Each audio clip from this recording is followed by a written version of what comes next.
नाज़रीन, ओबावड़ जे रावंती कच्छे में पुलिस ऐं रेंजर्स ॾोहारनि ख़िलाफ़ ऑपरेशन जारी आहे। बदनाम धाड़ियल राहिब शर ऐं ॿियनि ॾोहारनि हथियार फिटा करे पाण खे कानून अॻियां पेश करे छॾियो।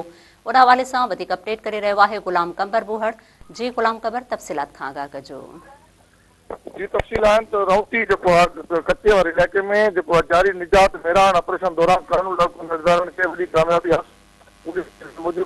पुलिस ऐं रेंजर्स जी गॾियल कार्रवाई जे नतीजे में कच्चे जी दहशत जी अलामत वधीक 4 ख़तरनाक ॾोहारी हथियार फिटा करे पुलिस साधु सरेंडर करे छॾियो आहे। पुलिस मूजिबि सरेंडर कंदड़ ॾोहारियुनि में बदनाम ज़माना ॾोहारी, राहिब शर, ज़हूर शर, नादर शर ऐं संदसि हिकु साथी शामिल आहिनि। पुलिस ॿुधायो राहिब शर जी ज़िंदा या मुर्दा गिरफ़्तारी लाइ 1 करोड़ रुपयनि जो इनाम मुक़ररु कयो हो। जॾहिं त राहिब शर, ज़हूर शर ऐं नादर शर समेत संदसि साथी पंजाब पुलिस जे केतिरनि ई संगीन मुक़दमनि में घुर्बल हुया।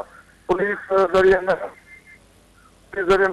जेको इलाइक़े में वॾी कामयाबी जो हौसलो वधीक वियो आहे। पुलिस वधीक ॿुधायो त कच्चे में पुलिस गॾु गुज़िरियल 1 महीने खां मौजूदु आहे।